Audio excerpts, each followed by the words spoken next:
Good evening and welcome to Embracing Diversity, a bi-weekly dialogue with panelists as we tackle race concerns and embrace diversity and inclusion. Tonight's topic is, what are we to do with critical race theory?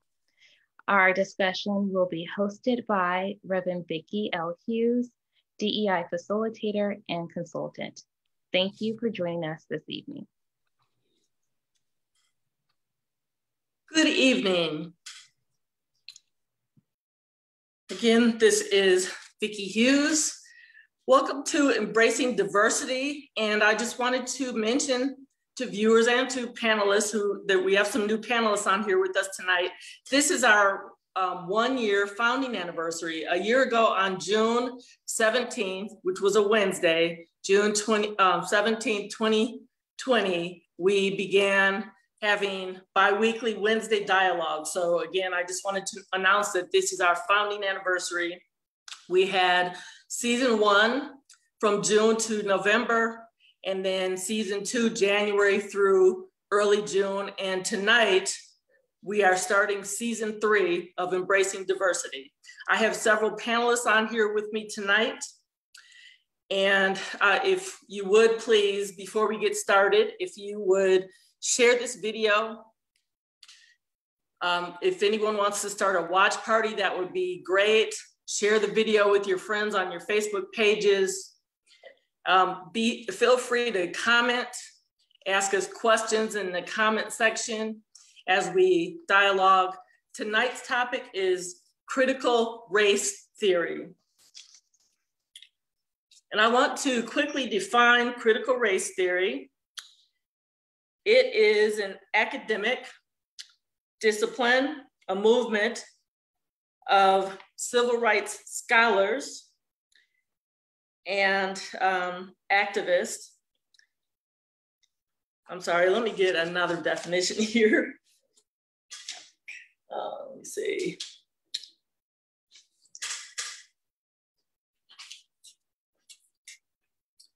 I don't have my glasses right here. I'm sorry. Critical race theory is an academic movement.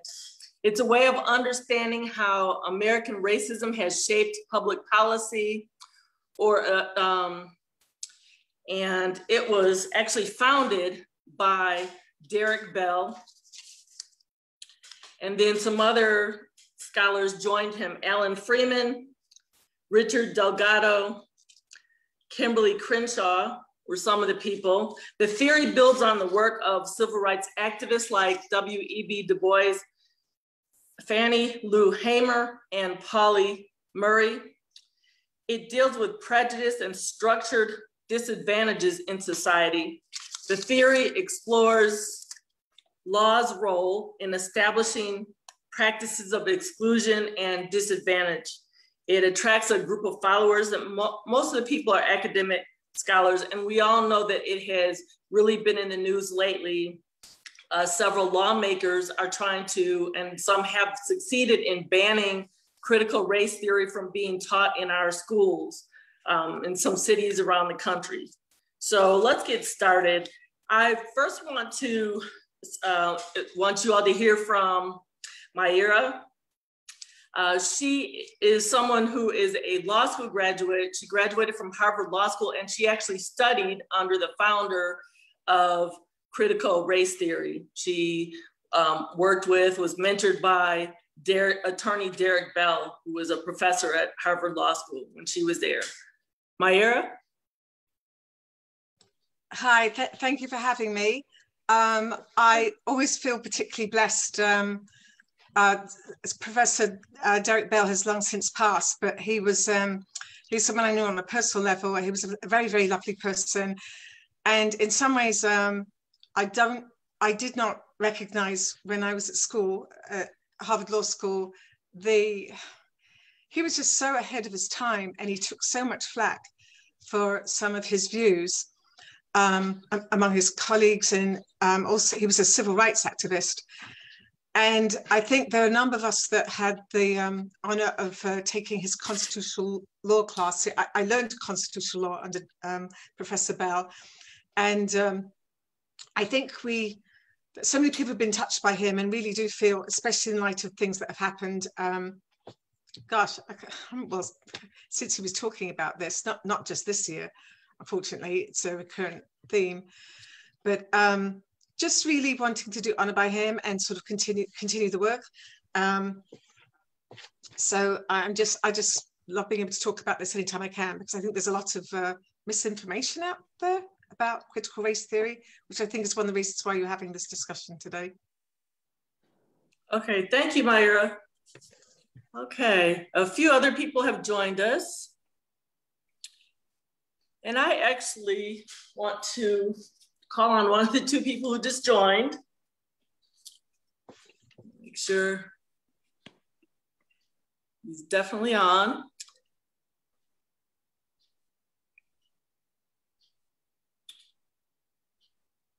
There's Dr. Patrick Graham is on with us again tonight. He has been on several times this year. So thank you, Myra, for sharing that. Yeah, I'm sure you will have a lot of insightful things to say to us tonight as we go along in dialogue. Let me call on Dr. Patrick Graham. I'm going to read something, and I just want to hear your reaction to this. It is from an article called "What is Critical Race Theory and Why is it Under Attack?" And it's by Stefan Sawchuk. And this was published in May of 2021.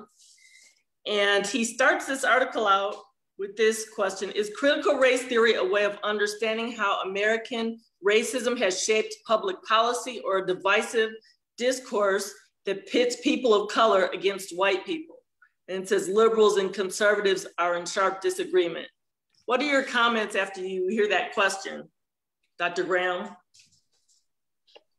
I think first, I find it problematic that when we talk about truth, that somehow that's divisive. I really look at that in many ways as a way to sort of shut down truth. And it's also a way to hide some of our not only past, but actually I would say our present. And when I look at this, I really look at it as a economic and political project, particularly by the right now, because there's this fear, one, of losing power. Two, there's a fear of a changing population that by 2044 will look very different, many of whom are already born. And also is challenging the ways of life that we've seen many of our systems, particularly our judicial and economic systems, and how they've worked. You know, I'm thinking of someone like Rothstein's work, The Color of Law, and how he demonstrates very vividly, right, how housing discrimination was practiced in a way that distributed wealth across racial lines. And I would wonder if they would consider that race theory, even though it is so factual. There's no theory really behind it other than reciting actually what happened. So I think that that's the other thing too, is this notion of theory, that we're really not talking about just theory. We are talking about things that actually happen. We're talking about factual information. And people think of theory as just purely perspective, as if it somehow is brought out of nowhere and there's nothing there that backs it up. So you know that I've written several op-eds on these type of issues before. Have one coming out tomorrow on Juneteenth, and how Juneteenth is not something that will cost America, but actually will help stimulate new growth in America.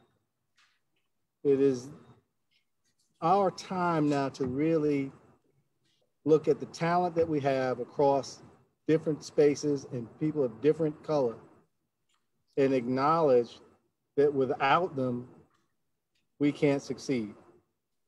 And part of what we're seeing now with this whole debate and you see it in other policies that we can talk about later, is really about where do I now fit in this new world? And to be honest, many of those individuals who are questioning it are still fitting right where they've always sat. Yes, yes. Thank you, Dr. Yeah. I just wanted to add to what he, I like the fact that the doctor just brought up a very good point, because yes, people do have this sort of idea of theory. You know, I'd much prefer people stop even looking at the title of that, and really, there isn't always a lot of discussion about what that theory was discussing. And so if you can get that academic thing out of the way and actually look, because I'm not going to talk about Trump, that's like a waste of time, but if you're really just looking at the theory, the actual content of it, I think people find that the doctor was saying, there's a lot there that's really not to dispute, that it only sort of emerged as a theory because it was sort of a derivative of other analysis and challenging assumptions, with the idea that social change was going to come about under the law. And one of the things that Professor Bell was very intent on was to show that, because that was the whole idea. Well, we've got laws, and so yes, you're protected and whatever. And it really didn't look at it as a first step. Remember, this came out in the 1970s and out of movements before that. So you really had to sort of explain things before you could get further ahead. Professor Bell was anticipating this time, but he wasn't necessarily addressing the now. You know, remember, people were clueless about this. They thought that, you have laws. In fact, this is what we're still struggling with. People think that there were laws on the books and then everything was okay. And so this attitude is that, why are people still going on about stuff? You're protected. They don't understand that laws are very, very narrow.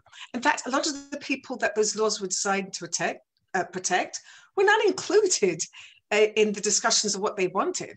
They didn't necessarily want those laws. They wanted their children to be able to get a good education and these other things. So one of the things I'm thinking is just to highlight that I think if we're going to have this discussion, let's sort of have a bit of discussion about what it is that we're talking about, that will hopefully shed light on what Dr. Graham mentioned, which is that, first of all, it's not a lot of like what's sort of suddenly happening. There's no sudden about it. Dial this back, and I'm quite happy that we start at 1619, but to be honest, I think there's some indigenous stuff there that goes back way before that. But let's just talk about slavery then. When you talk about that, you can basically sort of get that down to power and money, right? That's what that's about, into keeping it. And if you sort of follow the line from then till now, there were laws on the books and codes and this, that, and the other, but they've all been challenged. They've all been watered down. And basically, there's this horrid gap there between different races. And it's just been one long, ongoing, almost superficial giving of so-called rights on the one hand, under presumed assumptions of equality, and then taking everything out of it, right? This is what we're seeing, and that hasn't stopped. There's something new this year. It's not new from 10 years ago. It was not new in the 50s. This is something that's been going on for hundreds of years. And I think that's very important because it also explains a lot of the dynamic what we're seeing right now, why so many people are just so tired. They're not, there's really not a lot that's new now. Yes, there's some, the demographics are changing, but the storyline is new. So the key things that I wanted to sort of highlight is that were put forth with the critical race theory is, one, this idea that racism isn't this thing that's sort of like a spat between individuals. There's a systemic institutional thing going on, right? And you can see that with the legal system. You can see the way they sort of give rights and sort of just take them away, right? There's been, when you have to look at things on a systemic basis, you have to be able to identify what's really going on between, in discussions of federalism and state law. Because the idea is that if you've got state law, you can sort of get away with a lot there. And when you've got federal law there, You know, that's what, again, it's the power and the privilege, right? So I think that's a very important thing to sort of keep our eyes on, about what happens at the federal level, what happens at the state level. That's where the legal part is very interesting. The other part is this idea that there really is equality, right? One of the things that Professor Bell blew out the water is this idea that we're equal, which of course affects the whole idea of colorblind. A lot of people really have a hard time sort of understand the difference between some words on a piece of paper, who those were meant to apply to, and what actually happens, okay? Just the redlining that you talked about as an example of, but there really isn't equality. How were you doing that in the 30s, you know, if you thought there was equality? And that's way after, you know, the founders had signed off on the Constitution. Obviously that there's something going on there that we have to sort of acknowledge. So there's that. And some of the language that's come out of that, where people think, oh, you know, I don't see color. And what that really means is that you're just not looking at the problem and just sort of going on, because there's certainly people feeling it, even if you're not seeing it. In fact, just saying that is usually an indication of power and the privilege that you have to not see the issue. You're probably, the best I can say is that you're quite far from it then. But I think it's more accurate to say that you're not looking. I think that also leads into something that I really wanted that I emphasize a lot now, is how close a lot of this discussion is to, the word I like to use is erasure, you know, because there's been a concerted effort from day one, right, to just pretend that this has not happened, to bury it, and to operate on different levels. Okay, so the capacity, so this is where sometimes my trauma training comes in. There's an incredible capacity for people to compartmentalize, deny, and endure cognitive dissonance. So, because you really have to be in a certain headspace to ignore this history. One of the most powerful things that people can do is to make sure that the narrative of the history and the truth that actually was is not forgotten, and that it's there. This is why I so love the things like the 1619 Project, because this is a very, very key part, is that history is taught. I mean, we'll probably not get everything down to 100% accuracy, but there's so much misinformation, missing information, and denial. This affects people on such a systemic level, and it plays a very key, real part in what I treat in terms of racial trauma, right? This is intergenerational, because there's just something very fundamental to human well-being, to be seen and to be heard. So this is not just about politics and some convenience and some rules. This is an ongoing, relentless assault on people's health. You know, so I also see this as part of what we're talking about. And that's why I think if there was even any order of priority, it's not waiting around for other people to see and hear you. It's to keep making sure you find spaces where you can discuss and acknowledge and validate things that happened, I'm going to call it specifically African Americans in this country. I do use that word, the acronym BIPOC, but I do think it's important that those who are descendants of enslaved peoples on this soil, that gets some special attention, because until that's really sort of addressed, that's sort of the starting point for a lot of the other division, right? So I think that's I'm sort of stumbling there, because sometimes I'm not sure what term to use, and you're always like, you know, leaving somebody out. But I do think there's a place specifically for those who are descendants of the African American slaves here. So I just want, that doesn't quite fit in exactly, but I just wanted to mention that. But the other key part of critical race theory addresses power and privilege, something that people did not sort of freely discuss in this country, and including the role of microaggressions and these types of things. And I think that's very important, because it relates to what Derek Bell termed interest convergence. we can talk and we can have laws, but if you benefit from the setup that we're talking about, right, you don't really have a whole lot of incentive to change it. So then that gets at who's going to change it, what you're going to do. So everything, all these pieces work together, because it's something where, like I said, that first step to make sure that the history here is visible, that the people here are what's happening, that we have to get to the point where sort of, hopefully that question doesn't come up again and we don't lose ground. And the way you do that is making sure these conversations are still on the table and they're still happening and we don't let up anywhere. And I love what's happening in the schools. I think that's a key part, that the children have to be educated in the full history, whether it's ugly or not.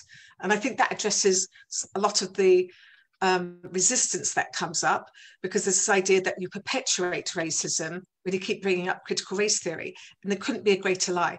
You perpetuate racism when you continue to engage in the practices that were embedded in slavery to begin with. That's just the, you know, some things I feel like they almost don't bear explaining. You just have to hold your ground on that and just look with a straight face, you know? And that's what I think. I think some of this journey is not about even educating other people. It's about owning and knowing fully your own history, what happened to you, and internalizing that and putting your, because primarily your well-being and your health depends on it. You know, so I think that's to be honest where I'd like to start the conversation, because these conversations always come with the context of, well, they're saying this and what do we say now? And I'm thinking, first of all, know your history, know where you stand. That's a huge part of it. And then going, because your empowerment starts there, and that's going to be important. So anyway, I know I've said a lot, and I'm very interested to hear what everybody else has to say, but I get kind of worked up about this, and I think I'm going to take a pause and have a deep breath. Okay, okay, Myra, every audience, viewers, and panelists, you've heard from Myra Greenfield, and she is, again, if for those who may have just joined, she's very passionate about this issue, as you can tell. She studied under attorney and professor Derek Bell, who is the founder of critical race theory. I believe that Susan had some comments. Yeah, just so much. Thank you, Myra and Dr. Graham. You know, there's one thing that Dr. Graham said that talked about, you know, the power and the privilege, but it's also this belief in a zero-sum game, that if one group gets something, my group loses something. And yet another thing that we've seen factually over and over again, that simply is not true. Every time we make things better for one group, they become better for everybody. And one of the things, actually, I think Vicki mentioned at a book release today, it's called the D Word, 12 Steps to Diversity Recovery. But one of the things that I talk about in here is systemic racism. And there was a study that was done related to COVID and reparations. And this is done by Harvard University. And they found that if reparations had been paid long before COVID and evened out that economic inequality that we've got between Blacks and whites, that they looked at the state of Louisiana and they said that coronavirus transmissions in Louisiana might have been reduced by 31 to 68%, simply by all putting us on that same level field with socioeconomics. And so we all know with coronavirus, yeah, it was key because we were all in. When George Floyd happened, there was no place else to focus because we were all home, right? We had to see that. And then when we start to look at how COVID disproportionately affected Black and Brown populations because of this, the way the socioeconomic system is set up in the United States and the kinds of jobs and how they're distributed, you know, to know that something like this, you know, reparations, if we had had that, what an effect that would have had on all of our health, right? And so that's one of those things I think that becomes very important. Yes, power dynamics, and somehow this zero-sum game, we've got to get rid of this idea that, you know, if one group gets something, somebody else loses something, because that is not the case. It again, over and over, if we look at, you know, shift to looking at even women in boardrooms, you know, there's a study that was done by 2025, the $1 trillion if we close that wage gap. And we know for women, it's different for white women than it is for Black women too, that wage gap. So if we close that wage gap, we can add $1 trillion to the GDP in 5 years. How good is that for everybody? So, to me, that's where I really get frustrated is this limited mindset and this win-lose kind of thing that goes along with all of that. So there's a ton more I want to say, but I'll just kind of stop there for now.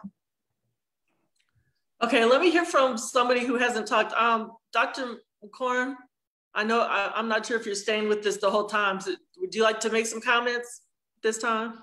Sure. Thanks, Vicki, for inviting me. And I've really appreciated the comments of the other panelists.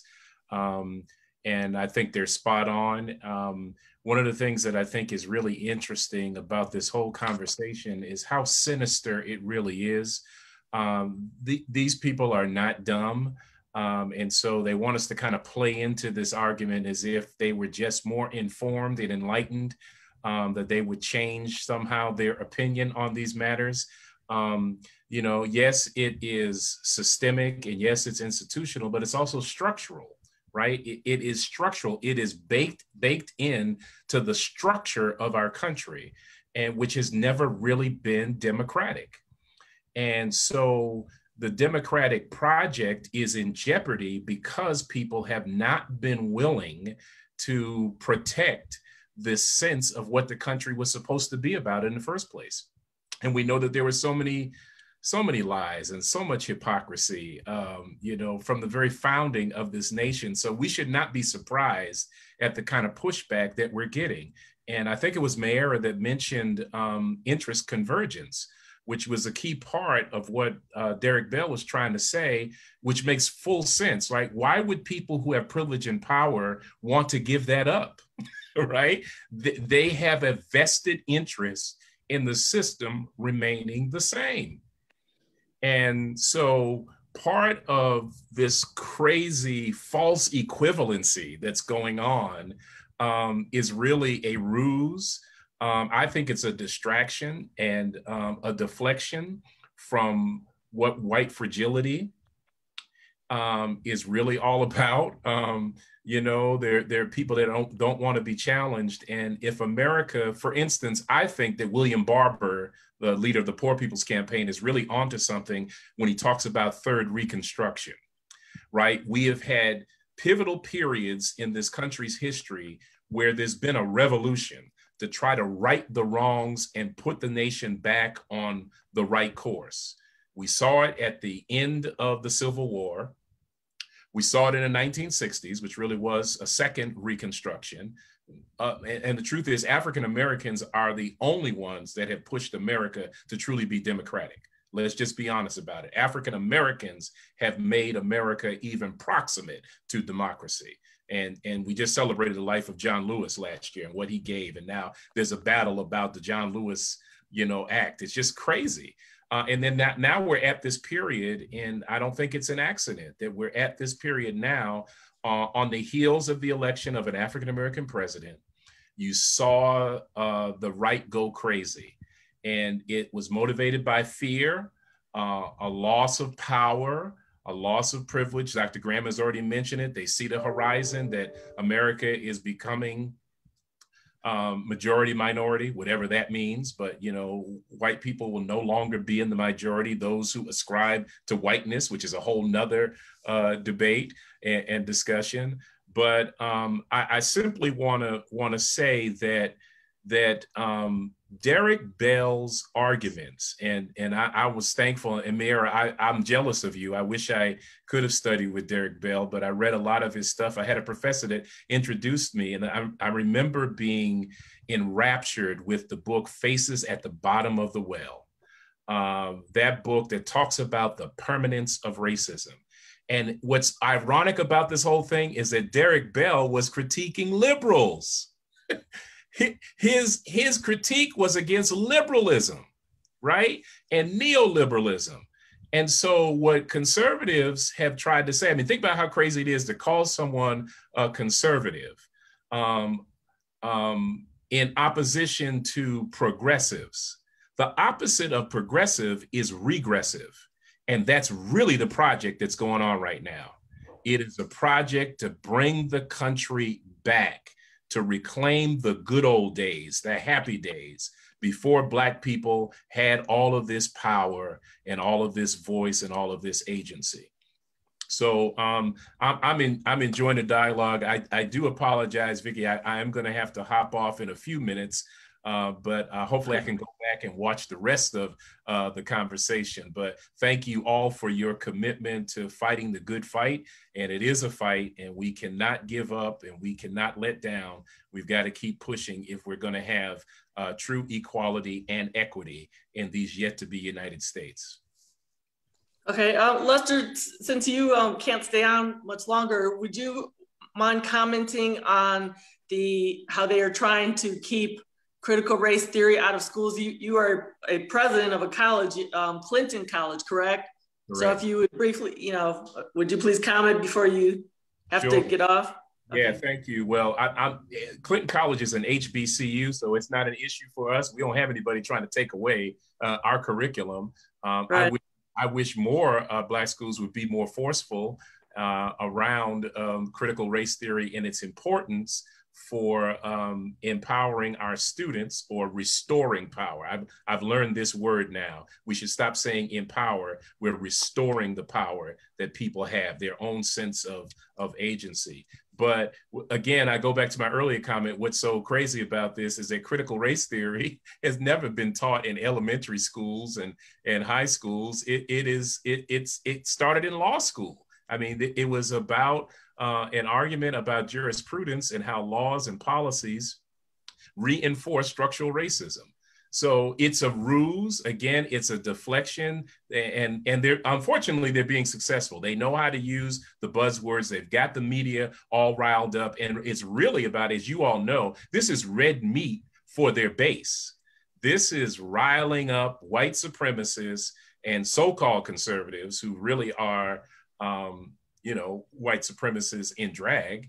And unfortunately, we had an administration that gave them a full platform. And when you add Fox News to the mix and all the Newsmax and all these other outlets now that are fomenting all of this resentment and anger and rage, they don't even know what critical race theory is. They have no idea what it is. They just don't want power and privilege of the so-called majority being taken away from them. So, frankly, Lester, I wonder if they even know what the Constitution is. And I wonder how many of those people have actually read it. Right. That's the thing. And one of the things that Derek Bell was very forceful about is that it was never intended to create rights for the African Americans that were here. It was never intended. And there's been a very significant and interested party intent on keeping it that way. And right, and I'm glad that you're highlighting there's no misunderstanding and whatever. This is a very intentional thing. And this is what keeps coming up in the politics, right? Going back to, was it Goldwater? Yeah. Barry Goldwater. Yeah. People intentionally realizing, wait, now the only thing that happened is people decided not to come out and use certain words and everything, but the intent never changed, right? No. There's a really ingrained belief here that African Americans and let's say Black and brown people are not the same as others, and are not entitled to have the same rights and privileges. This is about the rights of citizenship. They've been demeaned intentionally, so that it's been ingrained in more indirect ways that somehow you're not, that there are certain criteria for having full rights that some people just by their birth are not entitled to. That's what's really going on. That narrative has not changed. There's been a continuation of that narrative from the get-go, from the first African American landed on this soil. So that's the thing I think that needs to rise up to the surface. That's something that I think a lot of regular folk have trouble with, but in part because I've not been taught or exposed to it. But setting that aside, very interested in parties with an intentional goal of keeping it that way. So I think that's important. And they're fighting back and have no shame about doing so. And that's pretty much going to be there. Those people, it's not a matter of explaining it. They know the facts. And I wanted to add one other thing to this. I think one of the things that is very significant for going forward is being able to openly discuss race. One of the things I see, I will just mention, this is my 5th country. And so I have a bit of an outsider perspective on how things are different. I've lived in the UK and also on an island which had slavery. So one of the things that by the time I was 18, I was hearing the same history from wildly very different points of view, and that's what sort of tuned me in, thinking, gosh, they've left chunks out. And so one of the things I sort of see is that people have this idea of history just kind of being what they read in their book, and not realizing that it's often manipulated, right? But I wanted to highlight, because I grew up with, when apartheid was in existence, and that was pretty awful. And at the time that was going on, people described that as, look, slavery was like that. That's the thing that we had to point to that was sort of actively going on. And I think one of the significant things that happened there, I think race is, the discussion of that, of race between different South Africans is very different. And I think it's because of the truth tribunals. Until people can just really acknowledge what happened here, and that these ideals that you've got really never were intended to apply to certain people, and they've struggled with it ever since. Until that happens and people can discuss race, I think there's going to be a really hell of a problem moving forward in significant ways. And it really comes down to, I think that's what the doctor started with, truth, right? And then tying that into what Susan said, I think there are some blocking beliefs that somehow if the truth comes out, it's going to take from other people. It will probably, yes, it will, let's just face it, it will take from the people that are taking from everybody else and don't want to give it up. Yes, it will take from them. So let's be honest about that. So that's why I said there's some extremes there where that, I don't know where we're pitching to them. I think maybe it's better with everyone else, just kind of maybe realizing that it doesn't necessarily threaten you. It'll probably would be a lot better. But I think just even from a mental health point of view, what we do to deny and not see, that has an impact on everybody's health, not just on the people that are suppressed, overtly. Yeah. And Mayura, that's one of the ones I talk about in my book too. We have to look at this more holistically, because it really is about everybody's health. We know it affects everybody's health. Again, we go back to the statistics and the studies that are out there. It is the victims, it is the perpetrators, and it is the observers. Everybody's health, the blood pressure goes up, the cortisol builds in. We know what happens when that happens. We get disconnected. We know that social disconnection is worse for our health than smoking, high blood pressure, and obesity, right? And so when we have this polarization, we've got that disconnection, and it is bad for all of us. I want to say I work alongside, so I actually have a group, and it's primarily people that are not brown and black. And I've worked among them. They don't like this either, but there's that space here. It's very, it's very different in the UK, and I think Americans have always felt that they were colorblind. A lot of people that immigrate here have noticed it's very different here, the interaction on races than other places. I'm not suggesting necessarily that the UK is better or anything, but there's something here. I think it's part of how slavery rolled out. It was very like in England, they already had like a class system and everything, so they didn't have slaves on their soil, not like here. So, and here you had the Code Noir and the French codes that were infiltrated here. You can even see the difference in slavery about 100 years when those codes reached Louisiana and Virginia. They tightened up and they in a very systematic way. They felt they had to deal with the fact that they'd already started liberating some slaves. And so now they had a problem because they didn't want them to be equal either.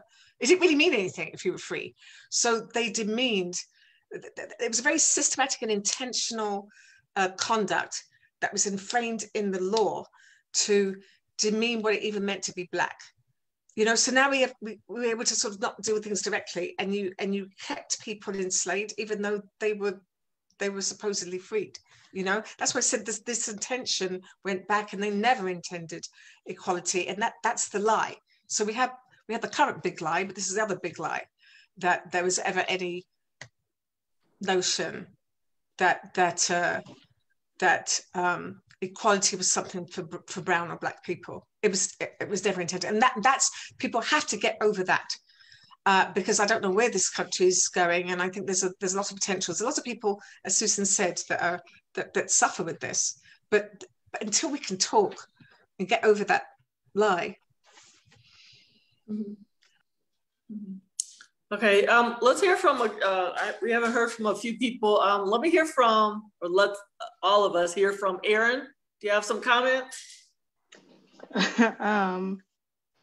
Yes, a lot, but I'll just tell you that I agree with what everybody is saying. And I'm very, I talk about race with my friends, with family.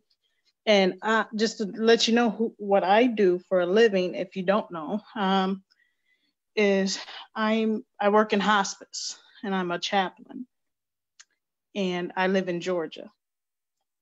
And so as a chaplain, I'm in my car often, so I travel to my patients. And I see different parts of Georgia where you have the Confederate flags and the Trump flags, which are one and the same to me. And there was a part of Georgia, it was out in the sticks, and I was going to visit some patients. And I saw this sign that said, join the Confederate Sons. And in my mind, I was like, I wonder what would happen if we had a sign saying join the Black Panthers or Black Lives Matter out in the sticks. I call it the sticks. It's in the middle of nothing. and you see trailers and, trailer parks. These are poor white people. They say there's some Black people there, which are some. And I wonder how the Black people feel that live out there. I'm like, and I have patients. I recently had a conversation with one of my patients, well, his daughter, and she doesn't, believe that racism, and these are Caucasian people, and she doesn't believe racism still exists. It's over. I have a Black son or an adopted son, and I'm like, well, okay. And she mentioned something that I've heard so many times before about there were white slaves. And when I hear that, I hear a dismissive attitude. And that's happening a lot. And it's been happening, actually. It's nothing brand new. I think the critical race theory, and just when I was going, I learned a lot about Black history in my home. I didn't learn it in school. The most I learned in school was slavery, and then Abraham Lincoln freed them, and then boom, many, many years later, we have Dr. King. And it's like, well, what happened? Understand, after slavery, the lynching rate of my people went sky high because white people were extremely upset that some Negroes was free. Are you kidding me? I can't own you, And so since I can't own you, I'm gonna kill you. If I see you walking down the street, I'm gonna lynch you. There's so much history, dark, evil history dealing with race, and nobody wants to talk about it. They want to, sweep it under the rug. Oh, it's the past. We had a Black president. Oh, our vice president's Black now. Let's move on. And we can't, because now, for example, so many people, a lot of white people didn't know about Tulsa, Oklahoma. I learned that many, many years ago in my home because my family, we're pretty big on teaching each other and reading about Black history. And Tulsa is just one example. There's Rosewood. There's plenty of them. There's many massacres. And a lot of them started because of a white woman screamed wolf, yelled wolf.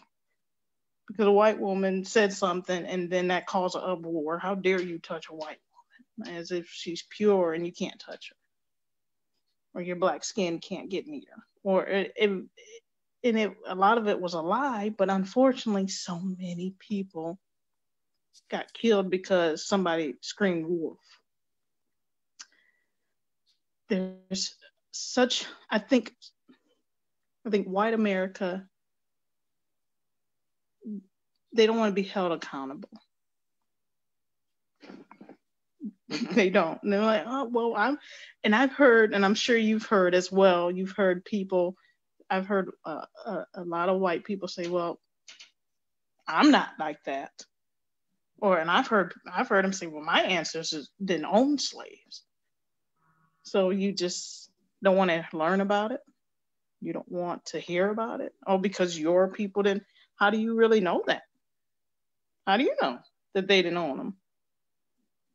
Seriously. Or if they didn't own them, did they do anything to speak against it or go against it? Or did they just say, well, that's them over there. I'm going to leave it alone. But can I just say, Erin, it wasn't even just about slave ownership. I mean, when you get into the lynching, which people just sort of casually just say as a word, like it was the odd hanging here and there. When you think about how it was entertainment.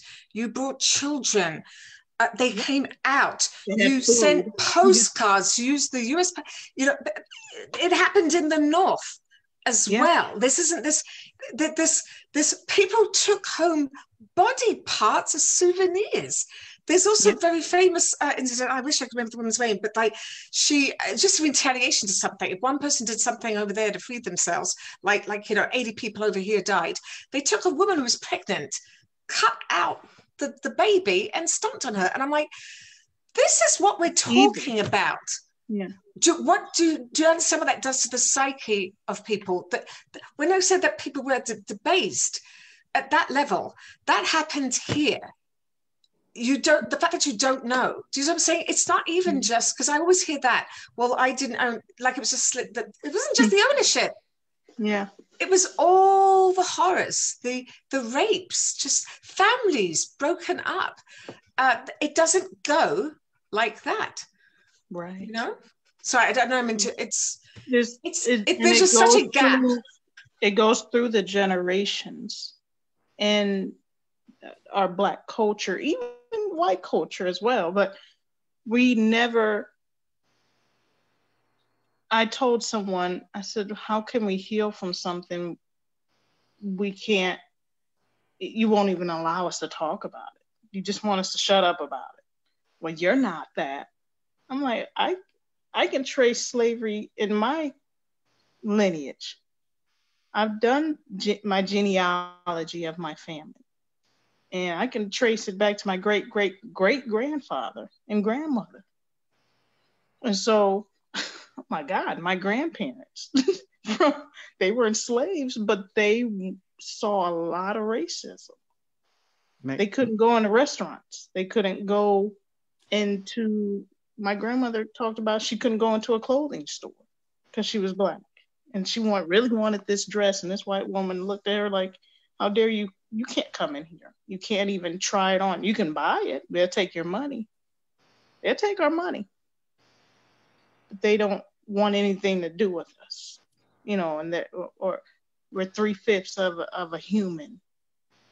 They really think we don't have feelings, that we don't hurt, that you can just put your knee on our neck and it's okay. And not just the trauma that's passed down, but all that perpetration. I'm talking about the culture around it. That's why I mentioned the lynchings. Mm-hmm. That was in your families too. So whether you owned slaves or you didn't own slaves, you lived in that culture. that's also inherited. What does that do to your psyche? That you just go then have a hamburger and go eat dinner and push that away. What family now, how do those children grow up? And those children of those children grow up? Is this, so when you're in the workplace, nobody's having discussions about anything, but a white manager probably doesn't see that worker there. It just doesn't seem as... May I? I'm sorry. Say, is that, I can't tell who's... I didn't want to interrupt your thought, but this is Efren Guan. Can you hear me? Yeah. Yes. Oh no, Okay. This is where I come from. We just chat and break in. So. Yes. I mean, the conversation is so wonderful. I was just observing, listening, and learning.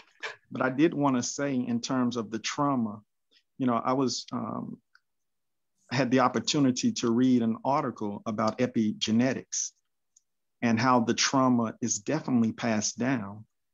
And if you think the trauma that we, Black people, the descendants of the enslaved in this country, that trauma was not for a day.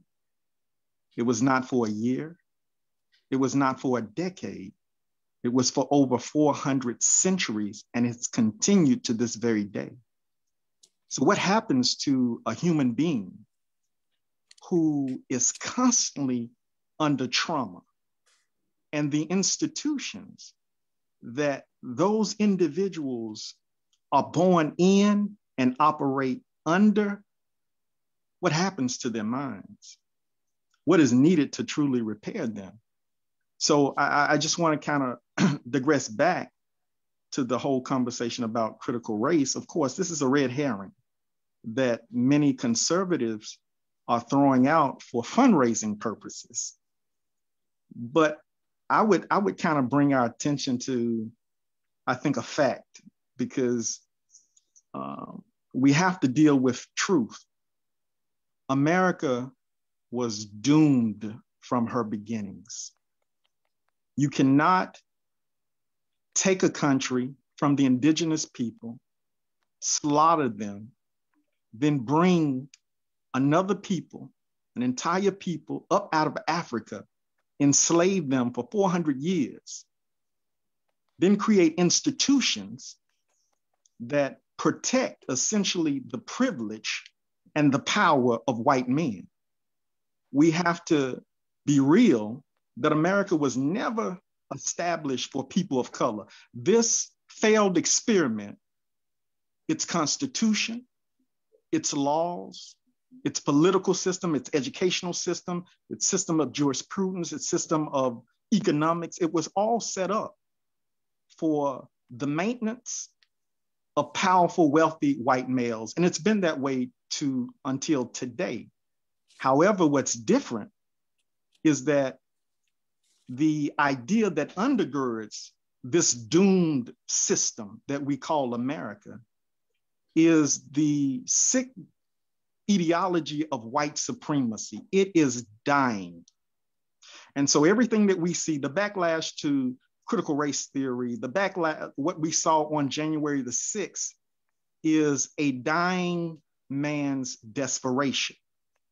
And we in America are in a very dangerous hour because this sick mentality has nothing to lose. As we're talking today, the Secretary of Defense, General Lloyd Austin, I believe that's his name, if I'm not mistaken, when he first was appointed the position, he gave a stand down order to the United States military to audit extremism within the ranks of the United States military.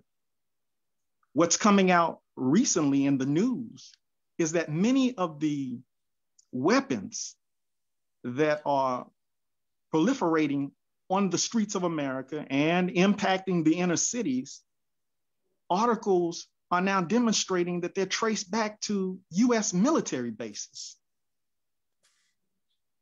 This country is headed for total anarchy. because no one wants to be real and call out the villain.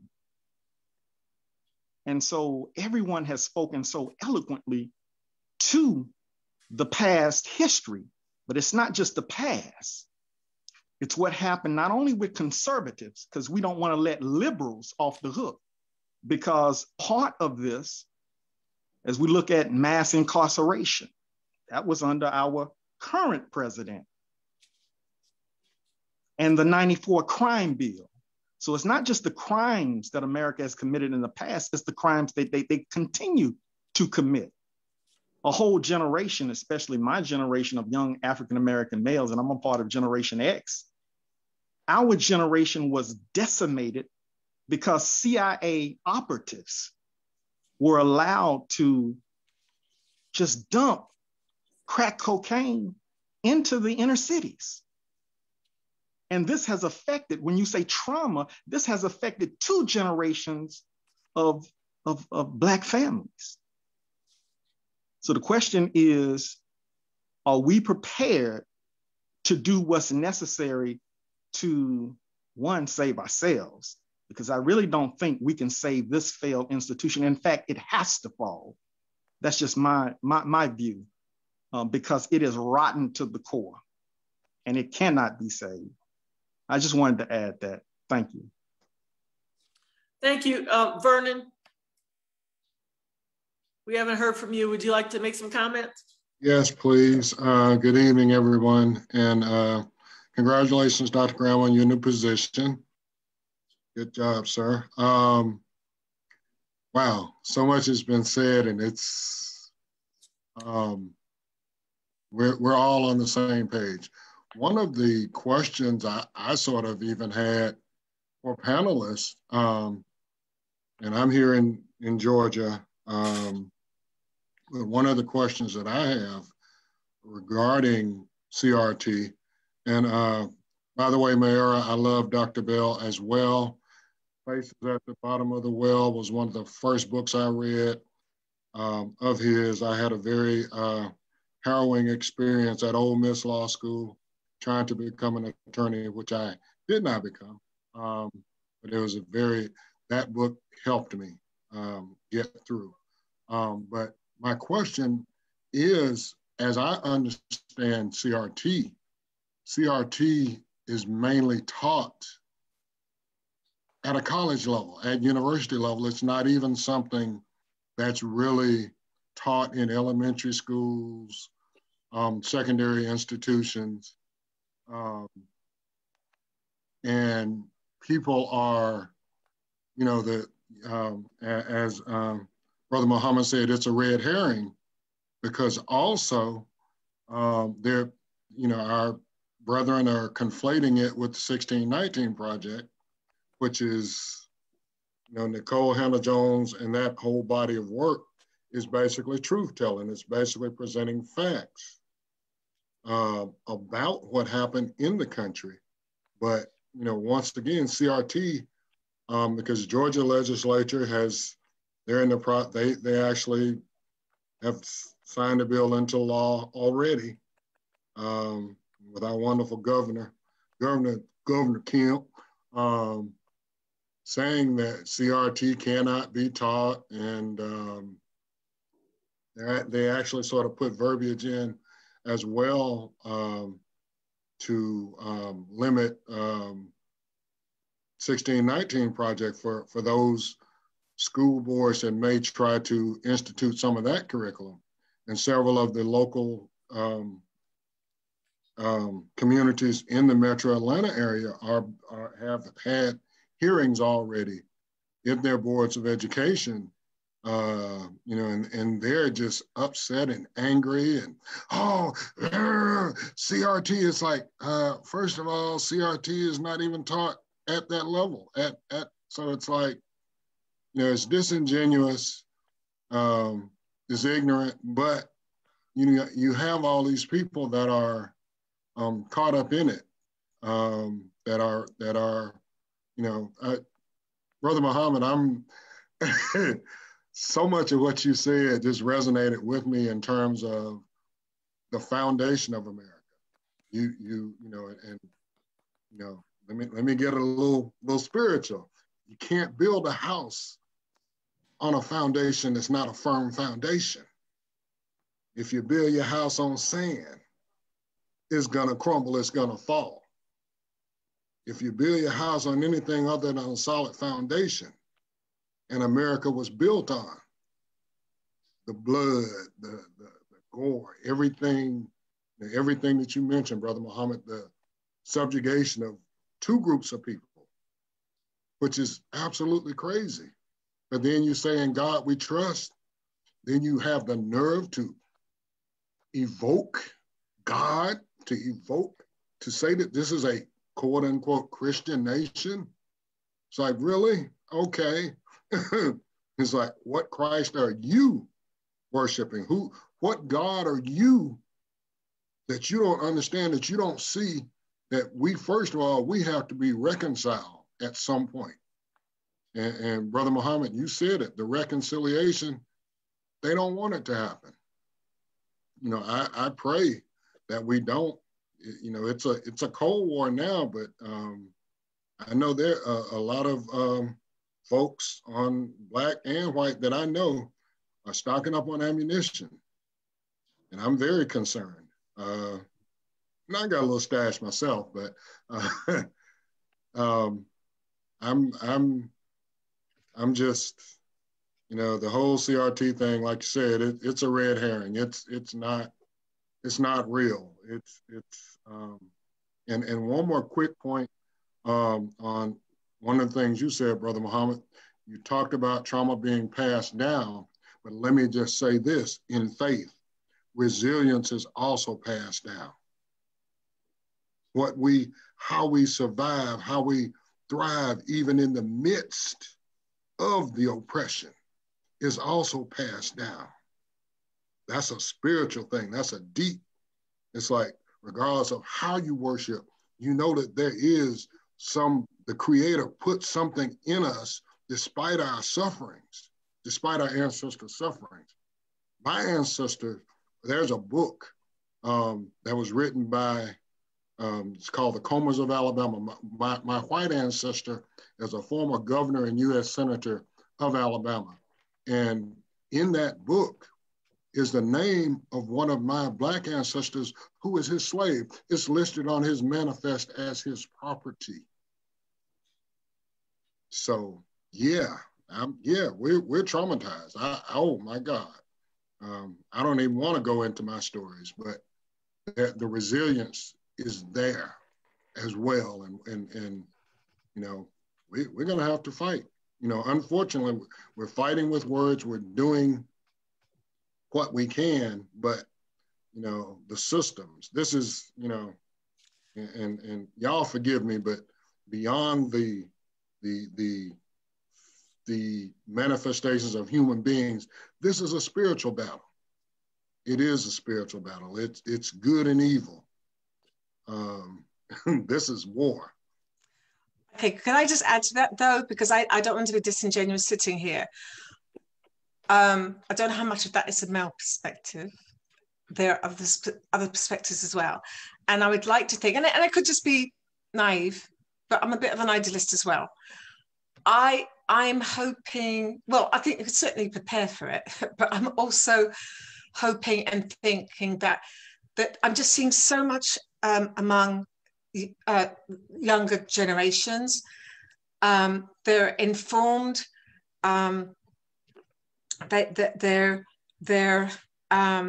They have more political power than in the past, and I think the variety of peoples that we have that are emerging. I'm hoping that we've been finding for a long time different ways of accumulating power, and I think that it's possible to transform what we have now. I'm hoping it doesn't necessarily mean eradicating it. I don't think we need to be naive, because I think I've been pretty consistent that I think it's important that we keep the narrative and the truth going. But I think there are different ways of accumulating power, and this sort of us and them binary thing that's been a very deliberate part of keeping the battles going. I don't think it's necessarily a majority of people. Not necessarily, it isn't. It's a ridiculously small amount of people that are incredibly powerful. They're keeping this thing going.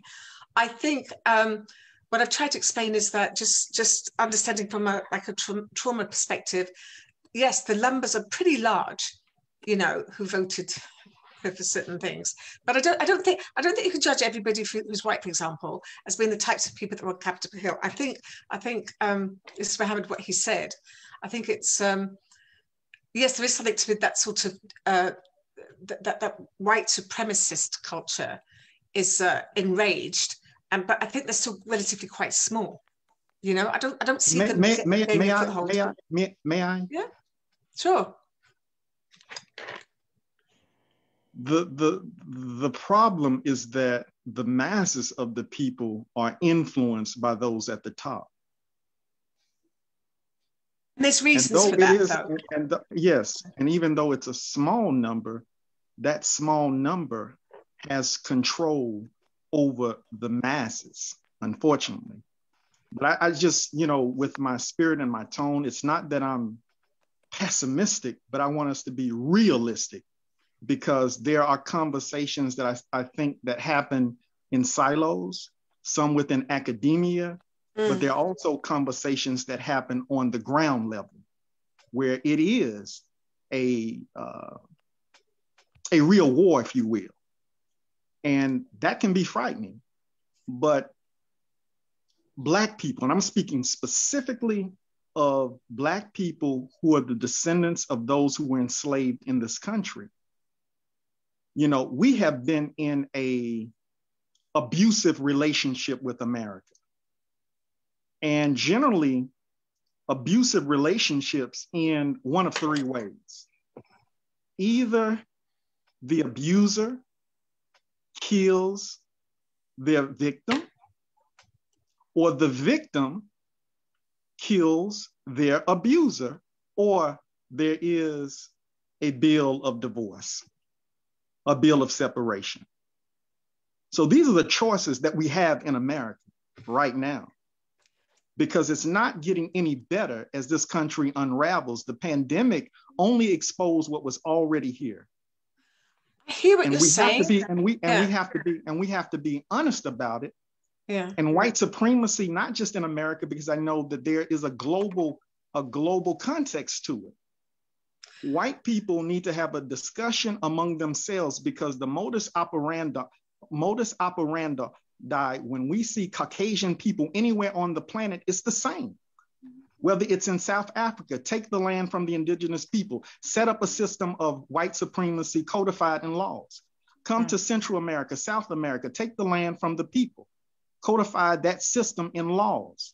Go into the Middle East.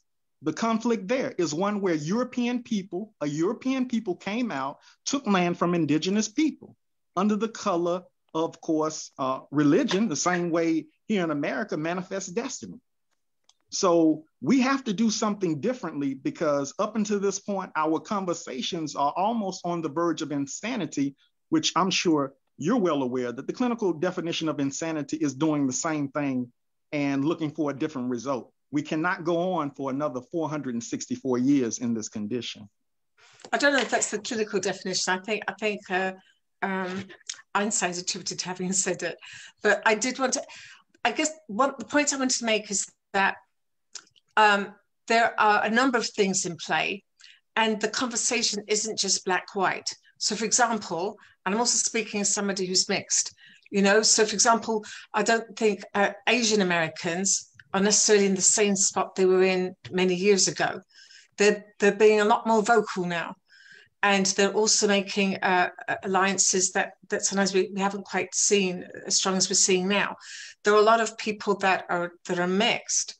You know, it's not just, and that's part of the thing, and it's also something I speak to, because it's not part of the thing that we've inherited is a very binary position, but this country is becoming less black and white. There are other conversations in the mix. So I guess I'm putting a placeholder for example,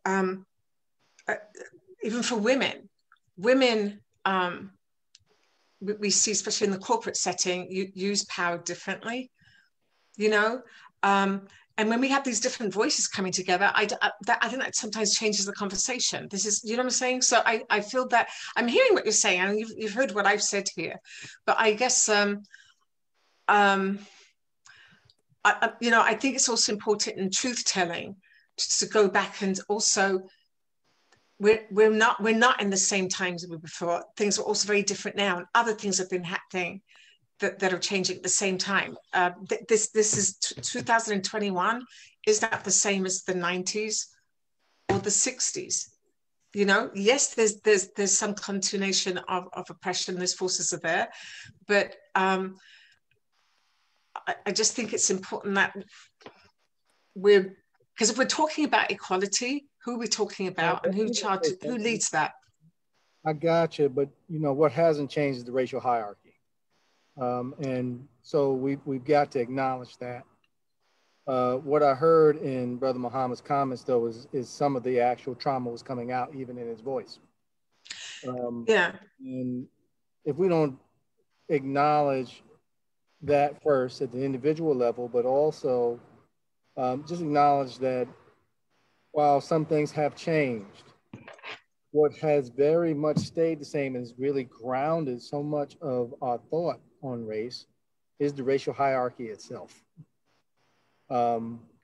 We still view it that way. The reason that you still have these black and white conversations in the American context is because we have neatly placed others in the middle. And African Americans have really have led a lot of our desires for democratic processes to live up to the creeds in which we said that they were supposed to be. I heard the other brother who was on earlier say that, and I'm gonna just, Vicky, I've gotta go. Vicky knows I just had surgery today, y'all. So I've been with an epidural, and I don't do drugs, but I've been high this whole conversation. So,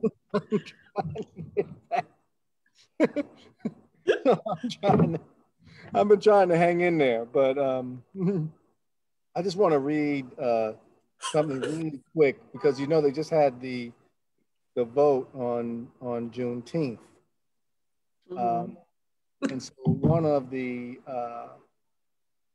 congressmen who voted against it out of Montana. I'm not going to try to pull it up now, the whole statement, but his basically gist is that he wants to call, first he said he wants to call an ace an ace. Now, of course, we know that's code word for a spade. All right. I want you to think about that for a second. But he says that he feels that Juneteenth basically is trying to create a divisive world in America through critical race theory. He cites critical race theory. And that it takes away from us really embracing all Americans. So you've heard these comments before, but I just, Vicki, real quick, this comes out tomorrow. I'm gonna be on the Black News Channel discussing it tomorrow. But this is from an op-ed, and it was a response that I had to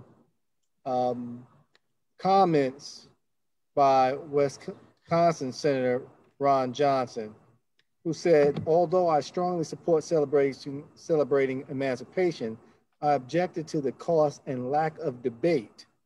While it still seems strange that having taxpayers provide federal employees paid time off is now required to celebrate the end of slavery, it is clear that there is no appetite in Congress to further discuss the matter.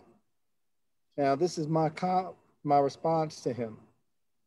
However, the cost of ending slavery are minimal compared to the benefits those former slaves and their descendants offer our democracy and other Americans. No other racial group has been as deeply involved with challenging America to live up to its democratic principles and opening the doors of democracy for others than African Americans. I refer to this as gate crashing. Historically, Black people have been gate crashers for our democracy and create opportunities for other groups.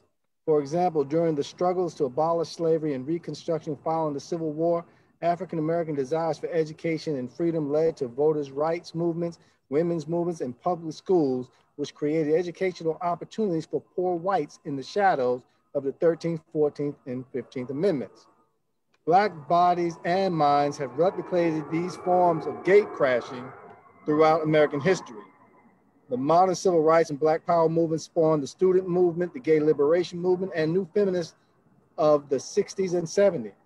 Consider that white women are the primary beneficiaries of affirmative action and women in minority business programs, influenced by African-American economic and social equality struggles. Even today's Black Lives Matter and Me Too movements have grown out of Black suffering, discontent, and optimism for change. These historical and present Black desires for democracy are part of an African-American resilience that influences our civic and political landscape for all people. In other words, an acknowledgement of Juneteenth pays for itself in the new liberties and economies it has and will inspire for all Americans. Thus, the case of Juneteenth is not the cost of doing, but the cost and loss opportunities of not doing. America must continue to wrestle with and attempt to reconcile the deep chasm between African-American realities, optimism, and belief in the future fulfillment of the American creed. This challenge is intricate and fluid. However, suppose we begin to address the complexity of African-American thought concerning their skepticism and optimism through the Juneteenth National Independence Day. In that case, we may unlock more of the potential of the democracy experiment we identify as the United States for all people while ensuring Black people receive full opportunities. Wow. Does anybody want to respond to that? Yes. So one of the things, I do think that's beautiful, but I guess one of the points I was trying to make, it's not a but, it's just another comment and a clarification, is that I think the reason why I'd like to embrace a different narrative from a warlike one is that just alienates, and there's a good chunk of the people that follow that are just going to like tune out that. I think sometimes when I think one of the things that happens with this power is that there's a fight that's also been part of what you've seen since slavery to dominate the narrative. That's something that the people, the privilege and power recognized was very important to control the minds and influence people. It's very significant. That's how we all live. We usually have these narratives of what's going on. So I think sometimes we can get into a trap of they set the narrative and then we're responding, and a lot of responding, it seems to be of the perspective of like, see, look what we've done and this and that and the other, but they're ignoring that narrative. One of the things I'm also suggesting is that you call people out when they say that they've done this, that and the other, call it out, because what you'll probably find is that it's a name only and it's very superficial, because the power won't be there. If you just remember that the real power and the economic gain and the full rights, they will not be there.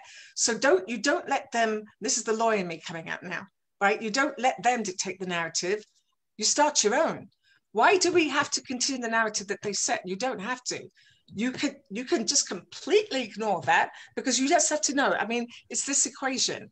The power and the privilege. But I would argue they're going to be talking in circles, and they're not giving it up. That what I just read to you is not the narrative, nor is it a response to their narrative. No, I'm not criticizing it. I'm just saying though, but what that is actually a narrative that we don't discuss. It's a narrative that we don't have in our discourse. But I challenge that part where they said something about what what he said that he is doing, because they're likely not doing it. They're likely not doing what they say, and if they're doing something, they're doing it in name only. Well, and put them on the spot to be accountable, because what you have is a lack of accountability. I'm not talking about. I'm not sure what part you're talking about, but I can tell you this. I think that the whole notion behind it is this. There is an economic cost to racism. There is a firm economic cost and a disadvantage in our position in a global economy with racism. We have too much of our talent that is coming from other communities that unnourished and undeveloped. And we've already seen this. We've got examples. For example, by 1990, we ranked number 5 in the world in education and health. We're talking about education and health recently in this conversation. However, when we dismantled 3 of our desegregation laws in the 90s and also instituted one of the largest industrial prison complexes in the world through legislation in the mid-90s, what we found is that by the mid-2000s, we ranked 27th in the world in education and health. So there is firm example, and we need to actually start to discuss that more. And not in theory, but I'm talking about literal examples of how that has actually crippled our ability as a nation to move forward competitively. And I see that, you know, when you look at those type of statistics and those events, it becomes almost undeniable. The problem is that we don't take those roads. We often go to what I would call moral and ethical stances, which even Dr. Martin Luther King himself in his last 3 years said, I realize that this is not just about morality, but about self-interest. And you have to re-educate people about what their self-interest is. And first of all, that's gonna have to actually start with the choir. That we're gonna have to actually be able to sing different songs. So it can't be just a moral and ethical song. It will have to be the economic and social song. We'll have to be able to develop other ways to communicate this vision even for ourselves. Because I will tell you something interesting about Tulsa. At the end of the day, what Tulsa and what those people actually did when they saw this little black Mecca is they actually said, you know what, we will segregate. And what we'll do is we'll just turn the dollars over in our own community. And they did so well at it that even those outside began angry at the fact that they did exactly what you wanted and still flourished. It's just an interesting thing to consider. And an interesting notion to consider that when we've done that, what really happens and what can happen. So I'll leave it at that. I got to hustle, it's 10, and I know you probably got some more stuff to go, but I'm actually in the process of moving while I'm trying to come over my high. So. Okay, thank you, Dr. Graham. Thank you for joining us tonight. Thank you, thank you. Okay, and let's see. Everybody has had a chance to talk. So Dr. Graham just left, and I just wanted to acknowledge a couple other people who had to leave. Dr. Lester McCorn, who is the president of Clinton College, he had to leave also. And just so people know, he is actually one of my, part of my family, the Spellhouse family. He's a Morehouse College graduate. So I just wanted to say that. And also, it looks like Efrenguan Muhammad left, and I was hoping he would stay on long enough for me to acknowledge him. He was actually one of the original 8 panelists who started with us on June 17th, 2020. So 3 people have left, and it looks like I have, let's see, 4 people still on with me. So we haven't heard from Susan for a while. Would you like to make any comments? I have just been enjoying this conversation. Thank you. I think there's been so many great points brought up here. You know, talking about this with the Black community, you know, the Indigenous community came up as well, but looking at me, you wouldn't know that I'm actually part of that community that was on my mother's side. I'm a member of the Oneida Nation. And, you know, I think when we talk about things like power and privilege and the color of the skin, I mean, that the racism, that again, it does go back generations. And even within our communities of color, we recognize that colorism. And so it starts to go so deep because, you know, what was my mom taught taught, don't tell anybody. Why? Because she could pass, right? And so this idea of pass and the power and the privilege and how all of that comes together, I just think makes this more complicated. It's not that like at my time, 9:05, I want to start a whole new topic. I don't want to do that, but I just want to throw that for anybody watching, that we have hit on some incredible topics, and yet there's just so much more to talk about with this. You know, and how the systemic racism affects all of us. We talked about the health, the structure, all of that, and it's so very deep. But we would be remiss, I think, because since we were talking about critical race theory, not to mention that intersectionality was a big part of it, which is what I was trying to introduce, and I didn't want that not on the table. And I get concerned sometimes when I'm in discussions about this, that it does come up in a binary. I feel like I got to talk for my peers. I'm every letter of BIPOC, and I feel like I also have to represent that. And it's not terribly helpful sometimes when we also get caught up in a binary system. That's also part of all of this thing. And I just want to also correct something, since I mentioned intersectionality, that in fairness, Derek Bell is known as the founder of critical race theory, as is Kimberly Crenshaw. I don't believe she sort of came in sort of as an afterthought. They're both usually accredited as being the founders of critical race theory. And I mention her because she's the founder of the intersectionality piece, which is also part of critical race theory. And that's no small piece. It acknowledges that we, that gender and age are also, and other parts are also part of what we're talking about. But I already earlier did acknowledge that I don't think you can talk about any of this without talking about slavery. It's just, you just can't. So that's why, and that, again, I think African Americans are in a very sort of unique spot there. So I think that's important to acknowledge. And I'm not in particular taking away from anything that was said. I think they're just nuances here, and I think it's important that they're also on the table. Yeah, oh, absolutely. And one of the things that really, on the Native American side that came to light with all this too was the plight with missing and murdered Indigenous women. And the tribal law and how that doesn't affect, white men who are on the res. And, thank goodness I think it's about 2 weeks ago, they're finally addressing that, and the Supreme Court came down with a decision on some of that. So hopefully that will start to resolve some of those issues as well.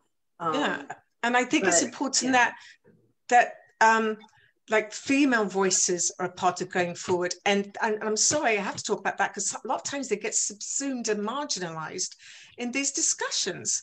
And I'm not going to sit here and sort of think, I think that's important. And how that plays out, I think it's a part. I think we need to, I really think there's a part of what's happened here is this divisiveness where they pick people apart. Even we talked about, Erin was mentioning white working class. They're much better tied to what we're talking about. They're not going to do well with what's going on here now. And so I think part of having these collective voices come together, and I've seen wonderful things happen this year where people like, especially like I said, between like Asians and African Americans, and Indigenous people coming together and saying, we're together on this. And I think there's such strength there, and there's so much to learn because we'll have unique strengths. I think if we pull that together, we're threatened. And one small thing, that rage and that anger that's there, it can look big, let's face it. They've got the places where they can go and seem larger than they are. But you know what brings that out? And this is the trauma therapist talking now, right? Fear. You're being threatened. So I think that's important. We must be doing something right.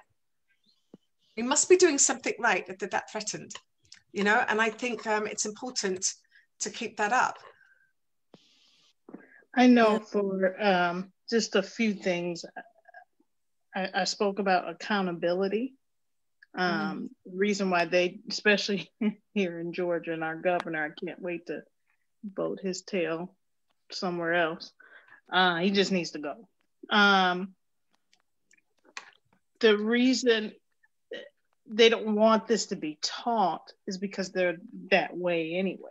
It's in them. It's in their blood. It's in their heart. It's in their mind, and they want to stay that way. And they don't want their children to be taught the truth of the evilness of how white America treated Black people in this country. There's no freedom for us, and there still really isn't any freedom. You put our men in prison, you kill us. We don't get paid a certain wage, the wage that we should get paid. I've had just, and granted, a lot of them have dementia, but I've had white patients that, well, you speak really intelligent, as if I'm not supposed to, like I'm, they're shocked that I'm educated. I just think, what am I trying to say? And for us to have a Juneteenth, I've read it on Facebook and comments. I've heard it come out of their mouth from white America. Well, why do you guys have to have, we have 4th of July. That's our day of freedom. Why do you guys always have to separate from us? I'm like, that's mighty funny. Not that long ago, 50, 60 years ago, you didn't even want us around you. And now that we want to do our own thing or celebrate our emancipation, you get upset. And now all of a sudden you want unity and you want us together. A lot of it doesn't make sense to me. But there's a lack of accountability and fear. Like Myra's, I hope I'm saying it right. Myra's. No, it's Mayra, but that's okay. Sorry. But it's, it is fear. It's yeah, but it's also cognitive dissonance. It's what people do. Look, most people don't get up in the morning and are not going to take. Most people want to believe that they're good. Yeah, there's lots of missing information. It's what people do to function, and they will filter out. And sometimes when they're coming like that, think about it. That why do you even need to say anything if you know that you're right? I think it's the cognitive dissonance. They're looking for the affirmation. I saw a lot of people tailspin, a lot of people who've done good work, right? But when this came to the fore, I mean, it crushed them. It crushed. To imagine waking up in the morning and realizing that that's in your genes, and when it's pointed out, it's so obvious. It's amazing. I mean, as a trauma therapist, it's amazing what I see. It's amazing what you can blot out. It's what you do to survive. It's what we're all capable of doing. It's a human function. So I'm just saying, sometimes it's about being effective and just going behind people should, but they don't. But it doesn't mean that they're all, there's a lot of deliberateness to it. I'm not talking about everybody, but I think there's a good chunk of people. It's going to take some time for them to catch up between this thing that they've done and the truth. Right? Truth is not, we all have different perspectives. And if you've just not been seeing it, you've just not been seeing it. It needs to, but it has to happen. But I suppose we're talking about the how, but I also know I do some of the work I do because I recognize that this is very, very difficult for a lot of people. There's just so much pain. And sometimes you need to, you heal you first, and those who can take a stand do. And we need to tap each other out every now and again and rest. What's that expression that, that rest is a part of resistance. There's a lot of factors we're talking about here, This is, but I think there's a consensus that, I'll start I'll end the way I began, which is that there's some ground I think that we just cannot go back. We cannot go back on, and I think we've made a lot of headway on the truth. I've seen a lot this year, including last year, that it didn't seem to rise to this level The last big thing I remember, well, we've had lots of independent things in different states, but I remember the LA riots was a pretty significant, a big, powerful thing. But there's just something about the dialogue now that I think has really pushed things forward in a way that it hasn't before. And I think that it can be very empowering for people to recognize that that we're moving forward. I don't know how quickly. I'm not sure the path is like terribly clear, but people are listening with ruffled feathers. That capital 6 thing was that was quite extraordinary. Yes, yes. We need to close out. We've gone a little over an hour and a half now. So Vernon, do you want to make a couple quick comments, then I'll close it out. I hope that everyone, viewers and panelists, a lot of panelists have left, had to go. So, but if everyone would please share this video on your Facebook pages so that other people can hear what everybody had to say tonight, that would be great. So Vernon will make a couple quick comments, then I'll close us out. It's about 10:15. Go ahead, Vernon. Right. Just great conversation tonight. Great dialogue, a lot of information. I hope that it was just so much to unpack. You know, hopefully we can come back to this subject. Just enjoyed it. Thank you for having us once again, and once again, happy anniversary, Vicki, with the Embracing Diversity. Thank you, Vernon, my Morehouse brother. Okay, let me, I just want to mention 11 quick subheadings in this article to close us out. It's 10:15. Thank you all for joining us tonight. This is an article called Critical Race Theory is a Lens. Here are 11 ways looking through it might refine your understanding of history.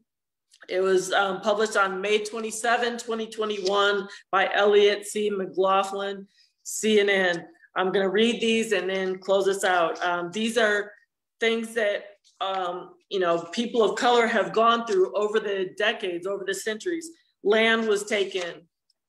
Slavery was the law. Interracial marriage was banned.